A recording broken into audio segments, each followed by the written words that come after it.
All right, on this episode of Bowks Talking Bouts, excited to be talking to an individual set to compete on a very special cross-promotional event, Bellator MMA and Rizin Fighting Federation, having their best go at it on December the 31st, and a very intriguing lightweight co-feature going on with McKee and Roberto de Souza, and happy to have AJ on the show. How's the training going so far ahead of this one, man? Oh man, it's great. I did my rounds today. Felt very happy and satisfied with my performance. Fine tuning, man. Just fine tuning. I've had a lot of training, a lot of jiu-jitsu, and I'm just beat. I'm ready to go in that cage and let it all out. Or actually, ring. My apologies. I'm ready to go in that ring and let it all out. Yeah, that'll be an interesting facet of this one. Have you found you've been training more in a ring leading into this one to like more acclimatize yourself to that kind of framework, or has it been like the usual kind of preparations largely? Just usual preparations, you know. It for me. I'm a bit cognitive of what I already have to do. You know, I'm paying attention to it, especially along the lines of my takedowns. I love to take people down against the cage. So with that being said, this isn't going to be one of those fights where I can take people down, take them down and post them up against the cage. You know, this is going to be a fight where you got to get in, cut the corner, and capitalize off those explosive takedowns. Yeah, and I was seeing an article ahead of your, last fight where you were talking about how you were like generally pleased with like the lightweight debut, but you were saying like maybe the weight cut could have gone a little smoother, and I think some considerations related to like the different strength and how to like have the economy of effort on your end. Do you feel like you have a better understanding of all those things heading into this next lightweight fight? Yeah, definitely. It's a bit better. I'm about 15 pounds out coming out of practice. About 10 to 15 pounds, and nothing too crazy, you know. I'm ready, man. This is going to be a fun fight, especially just the cross-promotion in general. Since I was a kid watching Pride and so forth, you know, Rampage and everybody power bombing people on their head, the soccer kicks. For me, Japan just has a different, they cherish the art of mixed martial arts a bit different. Just the fans, you know, you're not going to hear any crazy stuff from the crowd. You're going to hear silence, and you're going to hear, when there's a lot of action. So it's just a different, you know, they really value the sport on a different level. Even with the submissions, you know, you go out on your shield, you know, there's no tapping. I mean, obviously you're in an arm bar or something, it's going to be a detrimental break or something, then they're a little bit lenient to that, but for chokes and whatnot, you know, go out on your shield, man. There ain't no tapping, you know. You got to show that true samurai, that true warrior that all of us have within us, some more than others.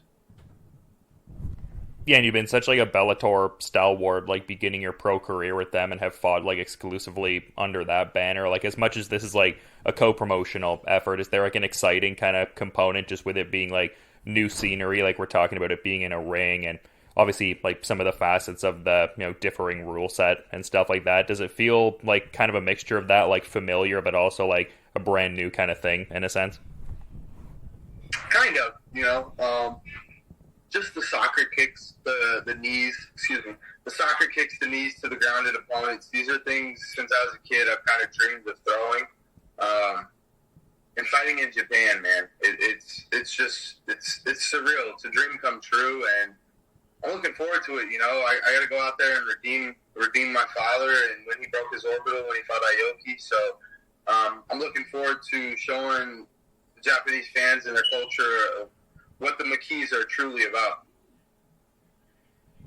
I was very curious you were saying that, because in doing my research like just a bit ago, I was noticing that your dad did fight Shinya Aoki on that Dream New Year's Eve show a decade ago and stuff like that. And I was also watching the Rizin Confessions where you were kind of touching on that more in detail. So this is something that like has individual meaning, but also has like meaning to your family in general. Correct. It's just something, you know, since I was a kid, I've always watched Pride. So, just a different rule set. It's a bit more barbaric. It's a bit more. It just reminds me of those street fights. Every street fight ends with a soccer kick to the face, so that's what I'm looking forward to. Yeah, and I thought it was interesting because I saw you talking to Drake Riggs a little bit ago, and you seemed almost surprised that the elbows were going to be part of this as well, and it seems like you see that as like a big variable in your favor fighting an opponent like De Souza. Like, why do you think that is, and how much of, I guess, a variable would that be in this fight potentially? Well, elbows are one of my main weapons, we saw it against Pat Curran. We've seen it pretty much against everybody a little bit. Even Patricio, I split him open in our last fight. That was the damage in our fight. He got split open. So elbows are ideal for me. So back in the Pride days, they didn't allow elbows because of the cuts. Yeah. Once there's a cut, they stop the fight. They want to look at it and make sure it's okay. You're safe to continue. They don't want to see people getting split all the way open. But they'll allow soccer kicks to the head. So being allowed to utilize all the skills and all my arsenal in totality is it's ideal for me. Having to focus on not throwing elbows is going to be a big thing for me. So just being able to continue with my arsenal and use everything in whole. Only thing I'm going to be focused on is trying to knee this guy in his face and soccer kick him at the same time. Yeah, you've had so many spectacular knockouts, like obviously a lot of submissions too, but just even in thinking of like the, Georgi Karahanyan stoppage, and I mean, you definitely have like a few throughout the career. It sounds like you really are putting like a certain level of importance on maybe getting like a soccer kick finish here, or even like a knee to a downed opponent kind of finish, just because obviously it wouldn't be available in the Bellator rule set to do. Is that a fair way to characterize it? Like, would like a soccer kick be like the ideal outcome? Definitely. If I could get a soccer kick knockout, I'd be more than happy with that.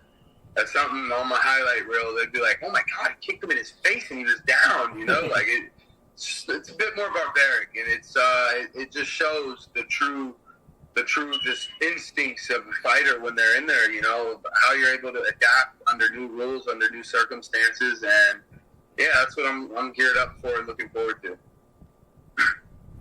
And just curious about like the awareness of your opponent prior to this fight being announced. Like obviously he's like the lightweight champion with that outfit, so I would think that part of it would hold intrigue to you. But was this a guy you'd been watching a fair bit before, like competing in the Rizin ring? No, honestly, I hadn't really heard anything of him or who he was, but the opportunity arose. It was opportunity of a lifetime. I didn't care who it was, what it was. I was just intrigued with the whole dynamic of the fight. Just being able to go to Japan and fight and put on the show for the Japanese fans and so forth. For me, it's going out there representing my country well, representing the organization well, and doing the best that I can do. Yeah, and it seems like the focus now is like mostly lightweight. Like I was seeing some articles where you were saying you'd be interested in potentially having like that trilogy, like rubber match deal with Patricio, and that would kind of be like the main featherweight bout more so. Like, do you see like the future going ahead largely being at 155 pounds? Definitely. I'm 27 years old, so I'm getting older. I'm getting bigger. My muscles are becoming more dense. I'm becoming more dense, and for my career's sake, for my legacy's sake, I think it's only right that we have the trilogy, but it's not really up to me. Patricio's talking about going down 135s and so forth, so I think it's a fight that he doesn't really want, especially seeing how the first fight went and the second fight. He's getting beat up every fight, he's walking out that cage cut open and just beat up. So I don't think it's something he's really intrigued with the idea of.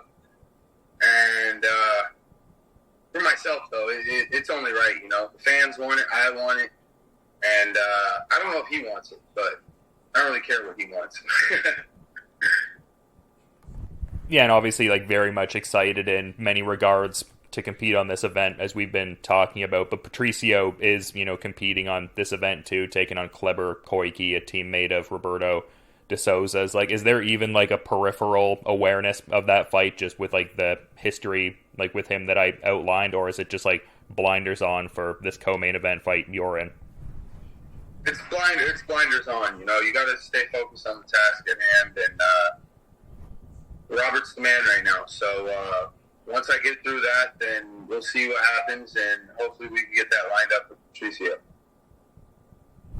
Yeah, and as you said, the focus like very much on this fight, but I guess just in talking about, you know, looking at like that lightweight kind of picture and everything like that, like Usman Nurmagomedov relatively recently cemented himself as the new Bellator lightweight champion. Like, what were your thoughts on, you know, that performance and everything? I mean, it was a great performance, you know. Can't take nothing from that man. He's the champ. He's the man with the plan. But for me, they're all intern belts at the 155-pound division. To be a champion, you must be the champion. And Patricio was the 155-pound champ, and he gifted his brother that belt. You know, a little early Christmas present, but Christmas fell short for him. And now Usman's the man. So for me, I would love to be the first champ that Usman actually fights. You know, he hasn't fought a real hard-earned and hard-working champ.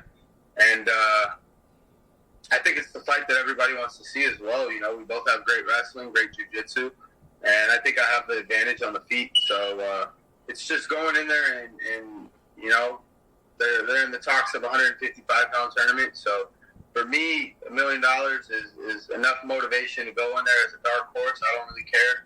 I'll work my way up from the bottom to the top like I did last time and show everybody why I'm the best in the world, no matter weight class nor division or who's in front of me. Yeah, well, I think even getting the ideal outcome here would kind of seed you well within all of that, because like Tafik Masayev has obviously solidified himself as one of the higher end Bellator contenders, and Roberto has a victory over him. So, I mean, a win over someone like that would really vault you into that kind of mix there. And I would think having like a second Grand Prix title would be compelling to you too. Definitely, man. It's just instead of 16 names, I'll have 8 names on that belt now. And I'm kind of curious because like I was talking to Juan Archuleta the other day, and it seems like he's handling this as like obviously it's a business related thing, but like you know, spending the holidays over there, like Christmas, and you know, obviously a bit beyond New Year's there. Like, how are you handling this on the level of, I guess, like traveling there? Like, are you going to situate yourself for a little bit and maybe do some of that touristy kind of stuff as well, or maybe not so much? Nah, man. Priorities work first always. You know. If it was up to me, I'd be snowboarding out there. But priorities, man. You got to get the job done. You got to go work and get that done first. Yeah, and those seem to be like the main kind of things for you. Like, I mean, you mentioned snowboarding there. It also seems like working on the cars is like a big thing for you. Like, how important is it to have those like outside things to unwind and decompress a bit? Yeah, I mean, I think I'm coming home, I believe, on the 2nd, so I'm not spending too much time out there afterwards. But I definitely love to go get another trip soon afterwards and have a great time out there. You know, there's so much to explore and there's so much to do, from the samurais to just everything, the culture out there, the temples, to the car scene, man. I'm a big car guy myself, so that's what maybe I'll go find myself after the fight a nice car meet for New Year's, you know, because I know how car people are. They're not going to be out drinking. They're not going to be out partying. They're going to be at a car meet, two-stepping and just showing off, you know what I mean? So hopefully I can go find myself a nice car meet, have a little fun, get a ride in an R34 with Godzilla and my dream car, one of my dream cars for input. Yeah, so that's like the main one. You don't have like a couple other dream cars. That was like your main one, you'd say? For imports, well, I have a Toyota Supra, left-hand drive. So I have a Supra. I have a CRX. I have a S2000. I would say NSX is on my list. Definitely need an NSX. That's about it, man. I got a nice little collection. Maybe an RX-7. I don't know, man. RX-7, that rotary. I'd probably put an LS in the RX-7 if it was up to me. So maybe if all pans out and you win that lightweight Grand Prix, maybe the $1 million going to be allocated in that direction, you're thinking? Well, no, not so much. Maybe an R34, but looking into Porsche, man. I've always dreamed of a Porsche, the GT2 RS.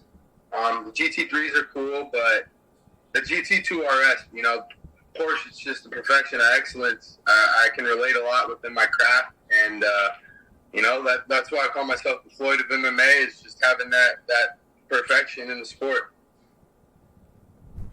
Yeah, for sure. Definitely been a fun career to follow, and this next chapter in the story, a very compelling one. And I really appreciate you making some time ahead of this one, man. But I do want to be mindful of the rest of your schedule too. So to that point, is there maybe anything you'd want to add as a parting thought as we're wrapping up, AJ? No, man. I just want to appreciate you, appreciate all the fans, all the support. Happy holidays to you and everyone else. Peace and blessing, and see you guys soon, man. New Year's, it's going down, baby. Yeah, well, happy holidays to you as well. And this, Rizin versus Bellator card going to be a fun little cherry on top with all the festivities and stuff like that. And, was very excited when this bout initially got announced. But getting your insights definitely adding to that. So to reiterate, thanks for coming on and giving some insights, man. And you have a good rest of your day too, AJ. Thank you, likewise.